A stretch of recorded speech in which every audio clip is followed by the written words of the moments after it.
Hello students, today we are going to start the first chapter of class 12th chemistry, that is solid state. So students, ये बहुत ही easy सा chapter है और first chapter भी है class 12th chemistry का and थोड़ा सा इमेजिनेशन वाला चैप्टर है। मैक्सिमम चीज़ें इसमें आपको इमेजिन करके सोचनी पड़ेंगी और अगर आपका इमेजिनेशन पावर अच्छा है तो आप इस चैप्टर में बहुत ही अच्छा कर सकते हो। So let's start the chapter. So your chapter is solid state, right? तो solid के बारे में स्टूडेंट्स आप लोग स्टार्टिंग क्लासेस 9th-10th में पढ़ ही चुके हो। सॉलिड्स की क्या क्या फीचर होते हैं, like they have definite mass, volume and shape and intermolecular atomic और ionic distances are short, right? and intermolecular atomic or ionic forces are strong and their constituent particles like atoms, molecules or ions have fixed position and can only oscillate on their mean position and solids are incompressible and rigid। तो ये basic fundamental properties solids की आपको पहले से पता है। सो हम directly start करते हैं क्लासिफिकेशन ऑफ सॉलिड से, right? So classification of solid, किस तरीके से आप सॉलिड को क्लासीफाई करते हो, तो आपको ये पता है सॉलिड के केस में जो भी कॉन्स्टिट्यूएंट पार्टिकल्स होते हैं वो बहुत ही क्लोजली पैक्ड होते हैं, राइट? इस तरीके से बहुत ही क्लोजली पैक्ड होते हैं और इनके बीच जो कॉन्स्टिट्यूएंट पार्टिकल्स होते हैं उनके बीच फोर्स ऑफ अट्रैक्शन बहुत ज़्यादा होता है एंड इंटर मॉलिकुलर जो डिस्टेंसेस होते हैं वो बहुत ही शॉर्ट होते हैं।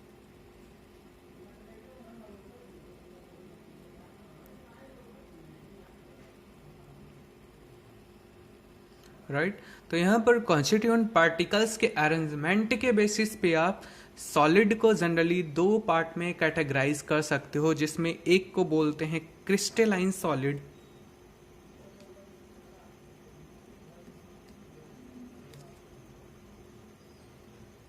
और दूसरा होता है आपका एमॉर्फस सॉलिड।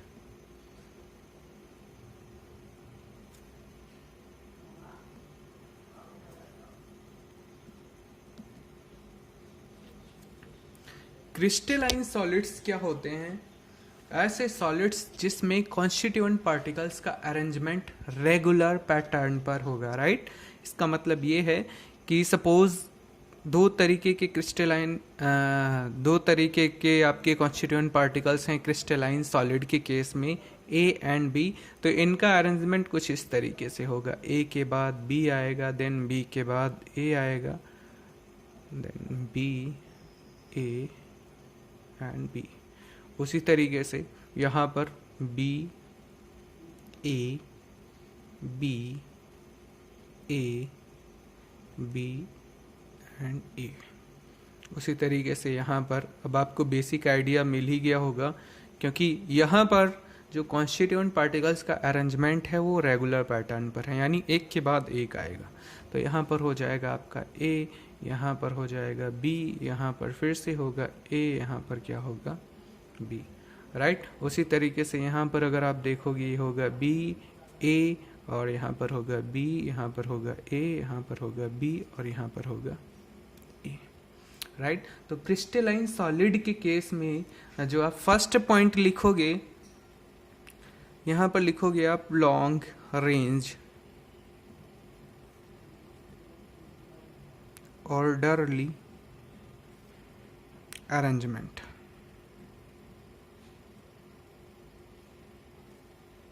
of constituent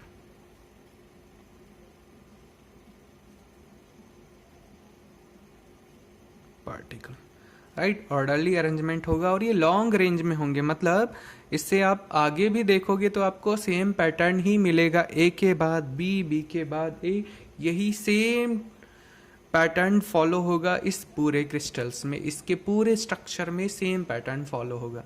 तो अगर लॉन्ग रेंज ऑर्डरली अरेंजमेंट है कॉन्स्टिट्यूएंट पार्टिकल्स का तो वो सॉलिड आपका होगा क्रिस्टलाइन सॉलिड, राइट? आगे देखो आप एमॉर्फस सॉलिड क्या होंगे। एमॉर्फस सॉलिड के केस में कोई वेल ऑर्डर्ड अरेंजमेंट नहीं होगा, लाइक यहाँ पर जो अरेंजमेंट होगा वो इस तरीके से होगा, ए बी, ए हो सकता है, इसके बाद बी हो सकता है, फिर से बी ही हो सकता है, कोई फिक्स्ड पैटर्न नहीं यहाँ पर, सपोज यहाँ पर B है तो यहाँ पर A भी हो सकता है, B भी हो सकता है, वॉटएवर कुछ भी आप यहाँ पर मेंशन कर सकते हो।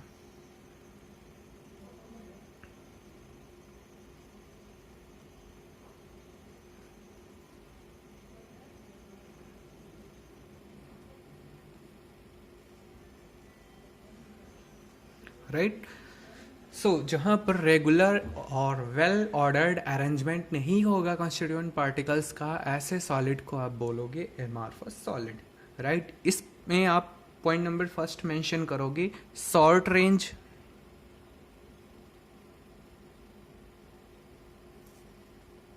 Random arrangement of constituent particles.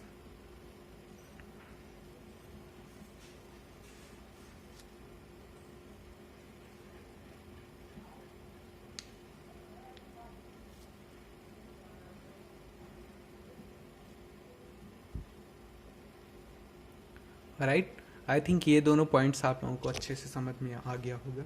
Next point देखिए, जो क्रिस्टलाइन सॉलिड होते हैं उसका शेप डिफिनिट होता है। राइट। क्रिस्टलाइन सॉलिड के केस में सेकेंड पॉइंट आप लिखोगे डिफिनिट शेप।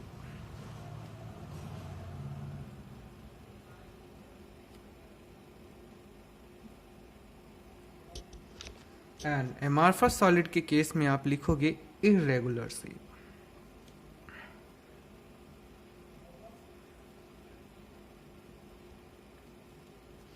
राइट। अब यहाँ पर क्रिस्टलाइन का शेप जो है वो डेफिनेट क्यों होता है? क्योंकि यहाँ पर कॉन्स्टिट्यूएंट पार्टिकल्स का अरेंजमेंट रेगुलर पैटर्न पर होगा। रेगुलर पैटर्न होने की वजह से इसकी ज्योमेट्री होगी ऑलवेज वेल डिफाइन होगी, यानी इसकी ज्योमेट्री को आप चेंज नहीं कर सकते हो। जैसे क्यूब है तो क्यूब ऑलवेज क्यूब ही रहेगा, चाहे आप उसका एज लेंथ कितना भी बढ़ा दो। तो क्रिस्टलाइन सॉलिड आपके कई टाइप के होते हैं, इसको हम आगे पढ़ेंगे। देन यहाँ पर इसकी जो इसका जो शेप होगा वो ऑलवेज क्या होगा? डेफिनिट होगा। ये पॉइंट आपको ध्यान में रखना है। इरेगुलर शेप में जैसे आप एमार्फस सॉलिड का एग्जांपल देख लो, प्लास्टिक्स वगैरह आपके एमार्फस सॉलिड होते हैं। अब प्लास्टिक्स की कोई फिक्स ज्योमेट्री नहीं होती है, वेल डिफाइंड ज्योमेट्री नहीं होती है, वेल डिफाइंड शेप नहीं होता, इसको आप जैसा चाहो वैसा मोल्ड कर सकते हो। इस वजह से जो एमार्फस सॉलिड होते हैं वो आपके इरेगुलर शेप वाले होते हैं। नेक्स्ट पॉइंट आप लोग देखिए, मेल्टिंग पॉइंट कैसा होगा?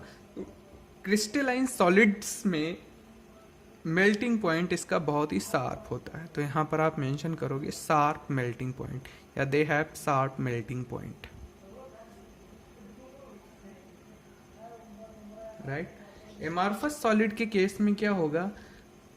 इसमें मेंशन करोगे आप gradually soften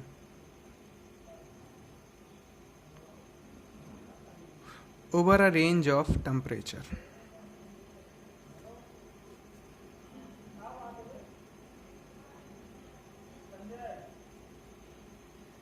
And so can molded. Right? So यहाँ पर सॉलिड के केस में क्या होगा? इसका मेल्टिंग पॉइंट बहुत ही शार्प होता है। मतलब अगर क्रिस्टलाइन सॉलिड होगा, उसका मेल्टिंग पॉइंट अगर आप चेक करें, उसका मेल्टिंग पॉइंट 80 डिग्री सेल्सियस है, तो वो 80 डिग्री सेल्सियस पर जाके पूरी तरीके से लिक्विड में कन्वर्ट हो जाएगा। मतलब 80 डिग्री सेल्सियस पर ही मेल्ट होगा वो। 70 डिग्री सेल्सियस या 75 डिग्री सेल्सियस पर उसमें कोई भी चेंजेस आपको देखने को नहीं मिलेंगे। लेकिन अगर आपका एमार्फस सॉलिड है, एमार्फस सॉलिड के केस में अगर उसको आप हीट करते हो, उसका मेल्टिंग पॉइंट आप देखते हो, तो पहले जब उसको आप हीट करोगे तो पहले वो सॉफ्ट होगा, देन रबरी स्टेट में कन्वर्ट होगा, देन लिक्विड स्टेट में ट्रांसफ़र होगा। तो इसका मतलब ये है कि यहाँ पर जो इसका मेल्टिंग पॉइंट है वो एक रेंज में वर्क करेगा। राइट। ओवर अ रेंज इसका टेम्परेचर जो है, इसका मेल्टिंग पॉइंट वर्क करता है। यानी इसका मेल्टिंग पॉइंट अगर आपको कहीं मेंशन मिलेगा तो वो इस तरीके से होगा 70 टू 80 डिग्री सेल्सियस। यानी यहाँ पर इसका मेल्टिंग पॉइंट फिक्स नहीं होता है। इसको हम लोग ग्राफ की हेल्प से और भी इजी तरीके से समझेंगे।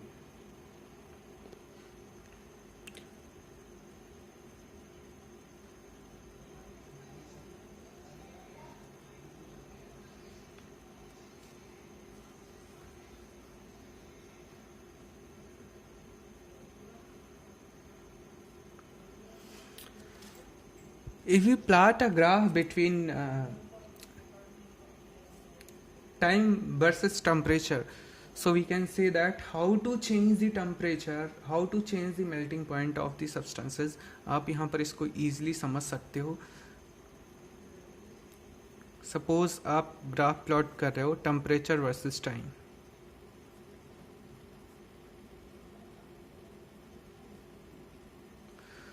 सो अगर आपका क्रिस्टलाइन सॉलिड है तो आपको पता है इसका मेल्टिंग पॉइंट क्या होगा, शार्प होगा. दैट मीन्स अगर आप इसको हीट करना स्टार्ट करोगे ये कुछ इस तरीके से, यहाँ पर ये क्या है, सॉलिड फेज में है. देन जब उसका मेल्टिंग पॉइंट आ जाएगा उस पर वो क्या होगा, पूरी तरीके से मेल्ट होना स्टार्ट होगा. राइट इसका मतलब ये है कि सपोज इसका मेल्टिंग पॉइंट था 80 डिग्री सेल्सियस. राइट तो ये स्टार्टिंग से 0 to 79 डिग्री सेल्सियस पर इसमें कोई भी चेंजेस नहीं आएंगे. जो चेंजेस आपको दिखाई देंगे वो पर्टिकुलर 80 डिग्री सेल्सियस पर दिखाई देंगे. यानी यहाँ पर ये जो क्रिस्टलाइन सॉलिड था वो सॉलिड फेज में था और यहाँ पर जो फेजेस होंगे इसके ये सॉलिड प्लस लिक्विड होंगे. और ये 80 डिग्री सेल्सियस पर पूरा का पूरा सॉलिड लिक्विड में कन्वर्ट हो जाएगा. यानी ये तब तक आप 80 डिग्री सेल्सियस इसका टेम्परेचर बना रहेगा जब तक ये पूरी तरीके से क्या हो जाएगा, मेल्ट हो जाएगा. इसका मतलब इसका जो मेल्टिंग पॉइंट होगा वो क्या होगा, बहुत ही शार्प होगा. इसी तरीके से आप एमार्फस सॉलिड के केस में भी अगर ग्राफ प्लॉट करते हो टेम्परेचर वर्सेस टाइम, सो आप इजीली देख सकते हो यहाँ पर जो चेंजेस होंगे वो किस तरीके से होंगे.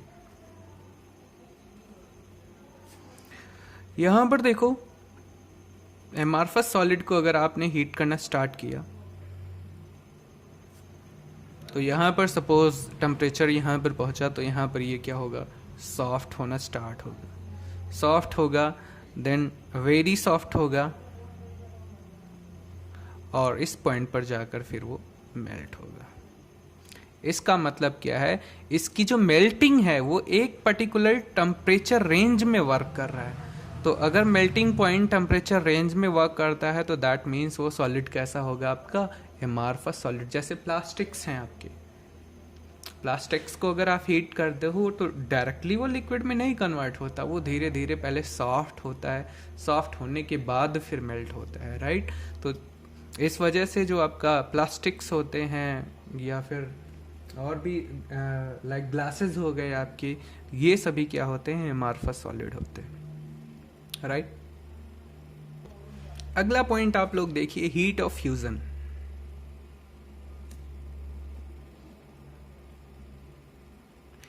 हीट ऑफ फ्यूजन क्या होता है, amount of heat needed to melt 1 mole of any substance. यानी किसी भी सब्सटेंस के 1 मोल को मेल्ट होने के लिए जितने हीट की रिक्वायरमेंट होती है उसी को आप बोलते हो heat of fusion.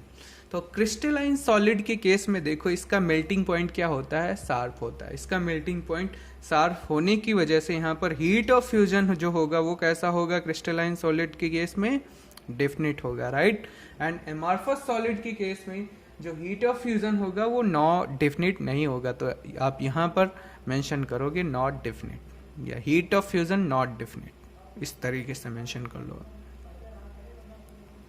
Heat of fusion not definite. Not definite क्यों है, क्योंकि यहाँ पर जब आप मेल्टिंग पॉइंट चेक कर रहे हो, यहाँ इस सब्सटेंस का अगर आप मेल्टिंग पॉइंट निकाल रहे हो तो देखो ये एक पर्टिकुलर टेम्परेचर पर मेल्ट हो रहा है. राइट इसका मतलब ये है कि यहाँ पर जो हीट ऑफ फ्यूजन है, जो हीट की रिक्वायरमेंट है वो फिक्स है, लेकिन यहाँ पर हीट की रिक्वायरमेंट जो है वो फिक्स नहीं है. That means heat of fusion not definite. Right next point आप लोग देखिए, जो क्रिस्टलाइन सॉलिड होते हैं उनको हम बोलते हैं ट्रू सॉलिड. ट्रू सॉलिड क्यों बोलते हैं, क्योंकि विद रिस्पेक्ट टू टाइम इसमें कोई चेंजेस आपको देखने को नहीं मिलेंगे. अगर वो जिस भी फॉर्म में है, जैसा भी है वैसा का वैसा ये बना रहेगा, उसमें कोई भी चेंजेस आपको टाइम के साथ देखने को नहीं मिलेंगे. But in case of amorphous solid, अगर एमार्फस सॉलिड है तो उसमें आपको चेंजेस देखने को मिलते हैं. इसी वजह से इसको बोलते हैं स्यूडो सॉलिड. एमार्फस सॉलिड्स को क्या बोलते हैं? स्यूडो सॉलिड, और इसी को बोलते हैं super cooled liquid. Super cooled liquid, right. ऐसा क्यों बोलते हैं? क्योंकि यहाँ पर क्या होता है, जो एमार्फस सॉलिड होते हैं उसमें फ्लो होता है। फ्लो कैसे होता है? फॉर एग्जांपल जैसे आप ग्लासेस देख लो, जो पुरानी ग्लासेस बिल्डिंग्स में लगी होती हैं उसको आप जब जाके चेक करोगे तो वहाँ पर आप देखोगे ये जो अपर साइड है, अपर साइड में ग्लास जो होगी वो थिन होगी, राइट। अपर साइड में जो ग्लास होगी यहाँ पर आप चेक करोगे तो वो कैसी होगी? थिन होगी। एंड लोअर साइड पर आप देखोगे तो यहाँ पर ये ग्लास कैसी होगी? थिक होगी। थिक क्यों होती है? क्योंकि टाइम के रिस्पेक्ट में यहाँ के जो कॉन्स्टिट्यूएंट पार्टिकल्स थे वो टाइम के रिस्पेक्ट में धीरे धीरे नीचे फ्लो करते हैं, राइट। इसी वजह से इसको बोलते हैं स्यूडो सॉलिड और super cooled liquid.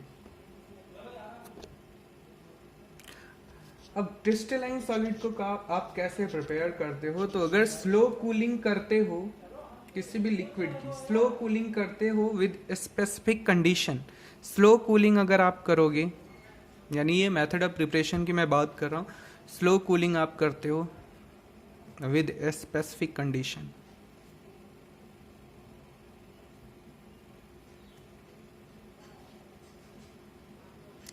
Slow cooling करोगे तो क्या होगा कि जो भी क्रिस्टल्स हैं उनको टाइम मिल जाएगा कि वो अच्छे से अरेंज हो सके, राइट। टाइम मिल जाएगा अच्छे से सेटल होने के लिए, अरेंज होने के लिए, और इसकी वजह से क्या होगा, जो भी कॉन्स्टिट्यूएंट पार्टिकल्स होंगे वो रेगुलर पैटर्न पर अरेंज हो जाएंगे, राइट। तो यानी यहाँ से आप स्लो कूलिंग करके विद स्पेसिफिक कंडीशन लगा के आप क्रिस्टलाइन सॉलिड बना सकते हो, राइट। मेथड ऑफ प्रिपरेशन आप देखिए, एमार्फस सॉलिड के केस में क्या होगा, अगर आपको एमार्फस सॉलिड बनाना है तो उसके लिए आप क्या करोगे? रैपिड कूलिंग कर दोगे। रैपिड कूलिंग जब आप करोगे तो क्या होगा, यहाँ पर क्रिस्टल्स को टाइम ही नहीं मिलेगा कि वो अच्छे से अरेंज हो सके। तो इसकी वजह से क्या होगा, जब आप रैपिड कूलिंग करोगे तो एमार्फस सॉलिड का फॉर्मेशन होगा, राइट। आई थिंक ये सारे पॉइंट्स आप लोगों को बहुत अच्छे से क्लियर होंगे। नेक्स्ट पॉइंट आप लोग देखिए, अगर आप क्रिस्टलाइन सॉलिड को कट करते हो, राइट, इसको आप मेंशन कर लीजिए, व्हेन कट विद, यहाँ पर आप किसी भी क्रिस्टलाइन सॉलिड को अगर कट करोगे तो आपको यहाँ पर स्मूथ सरफेस मिलेगी या प्लेन सरफेस मिलेगी, ये पॉइंट ध्यान में रखना आप। यहाँ पर क्या होगा, इसको कट करोगे, व्हेन कट विद आप मेंशन कर लेना इस तरीके से, तो यहाँ पर क्या होगी, इनको यहाँ पर आपको स्मूथ सरफेस और क्लीन सरफेस मिलेगी।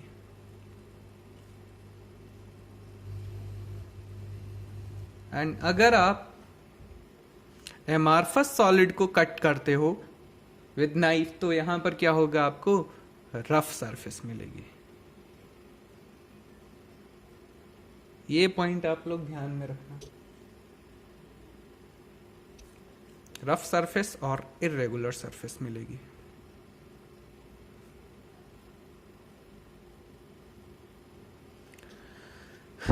नेक्स्ट प्रॉपर्टी जो है सॉलिड्स की, क्रिस्टलाइन और एमार्फस सॉलिड की, जो क्रिस्टलाइन सॉलिड होते हैं वो आपके एन आइसोट्रॉपिक नेचर के होते हैं,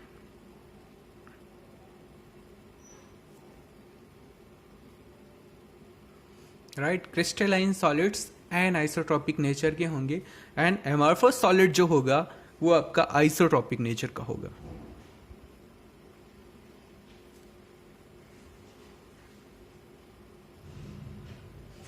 एनाइसोट्रॉपिक नेचर का मतलब ये है, क्रिस्टलाइन सॉलिड की जो भी फिजिकल और इलेक्ट्रिकल प्रॉपर्टीज होंगी वो डायरेक्शन डिपेंडेंट होंगी। दैट मीन्स अगर आप अलग अलग डायरेक्शन से इसकी फिजिकल और इलेक्ट्रिकल प्रॉपर्टीज कैलकुलेट करते हो, मेजर करते हो, तो हर डायरेक्शन में इनकी वैल्यूज जो होंगी वो डिफरेंट डिफरेंट आएंगी। एंड आइसोट्रॉपिक का मतलब क्या है, जो भी फिजिकल और इलेक्ट्रिकल प्रॉपर्टीज हैं वो हर डायरेक्शन में सेम होंगी।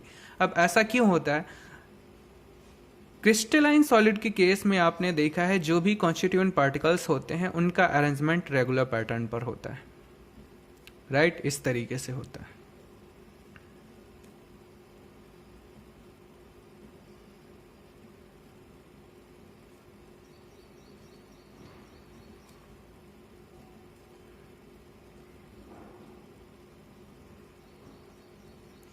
वहीं पर एमार्फस सॉलिड की अगर हम बात करते हैं, यहाँ पर कॉन्स्टिट्यूएंट पार्टिकल्स का कोई अरेंजमेंट फिक्स नहीं होता, यानी ये इर्रेगुलर या यहाँ पर कोई ऑर्डर को ये किसी वेल ऑर्डर्ड रिपीटेशन को फॉलो नहीं करते हैं। मतलब यहाँ पर ये इस तरीके से कुछ भी हो सकता है, बी बी ए, यहाँ पर जो होगा ए बी, यहाँ बी ए बी,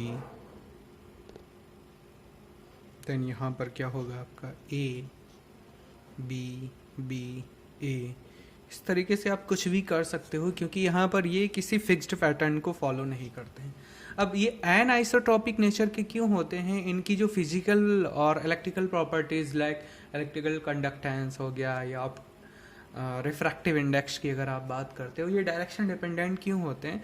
देखो, आप सपोज आप रिफ्रैक्टिव इंडेक्स चेक कर रहे हो इस क्रिस्टलाइन सॉलिड का, आपने इधर से कोई रेजेस डाला, इधर से जब आपने रेज डाला तो ये किससे पास आउट होके जा रहा है? बी ए इस तरीके से, ये इस ऑर्डर को फॉलो कर रहा है, राइट। तो यहाँ पर क्या होगा, जो इलेक्ट्रिकल कंडक्टेंस या रिफ्रैक्टिव इंडेक्स की वैल्यू होगी वो इस डायरेक्शन में अलग होगी, राइट। एंड अगर आप डायरेक्शन चेंज करते हो, फॉर एग्जाम्पल आपने डायरेक्शन क्या कर दिया, यहाँ पर इस तरीके से कर दिया, अब इस डायरेक्शन में आप देखो यहाँ पर यहाँ पर जो कॉन्स्टिट्यूएंट पार्टिकल्स हैं वो कौन कौन से हैं? ए, इससे आपका लाइट पास आउट हो रहा है। तो इसका मतलब क्या है, यहाँ पर जो वैल्यूज़ होंगी इलेक्ट्रिकल कंडक्टेंस की या रिफ्रैक्टिव इंडेक्स की वो अलग अलग होंगी। उसी तरीके से इस डायरेक्शन में कुछ दूसरी वैल्यू होगी, इस डायरेक्शन में कुछ दूसरी वैल्यू होगी। तो इस वजह से इस प्रॉपर्टी को बोलते हैं एन आइसोटॉपिक इन नेचर। तो क्रिस्टलाइन सॉलिड क्या होते हैं? एन आइसोटॉपिक नेचर के होते हैं। दैट मीन्स यहाँ पर जो इसकी फिजिकल और इलेक्ट्रिकल प्रॉपर्टीज़ की वैल्यूज़ हैं वो डायरेक्शन डिपेंडेंट होती हैं, हर डायरेक्शन में इनकी वैल्यूज़ अलग अलग आती हैं। एमार्फस सॉलिड की अगर हम बात करते हैं तो एमार्फस सॉलिड में कोई फिक्स्ड पैटर्न फॉलो ना होने की वजह से आप रेज इधर से डालो लाइट या फिर लाइट इधर से डालो, हर तरफ क्या होगा, रैंडम अरेंजमेंट होने की वजह से कॉन्स्टिट्यूएंट पार्टिकल्स का जो भी वैल्यूज़ होंगी वो हर डायरेक्शन में सेम होंगी। इस प्रॉपर्टी को बोलते हैं आइसोट्रॉपी और इसको बोलते हैं एन आइसोट्रॉपिक। तो जो क्रिस्टलाइन सॉलिड होते हैं वो एन आइसोट्रॉपिक नेचर के होते हैं एंड एमार्फस सॉलिड आपके आइसोट्रॉपिक नेचर के होते हैं, right. So student, I think आज जो भी मैंने आपको बताया ये सारे पॉइंट्स आप लोगों को क्लियर होंगे, सारी चीज़ें अच्छे से समझ में आ गई होंगी। अगर आपको क्लास अच्छी लगी हो तो वीडियो को लाइक कीजिए, सब्सक्राइब कीजिए चैनल को एंड वीडियो को शेयर कीजिए। Thank you so much student, मिलते हैं नेक्स्ट क्लास में। नेक्स्ट क्लास में हम लोग यूनिट सेल और क्रिस्टल लैटिस स्पेस लैटिस के बारे में डिस्कस करेंगे। So thank you so much student.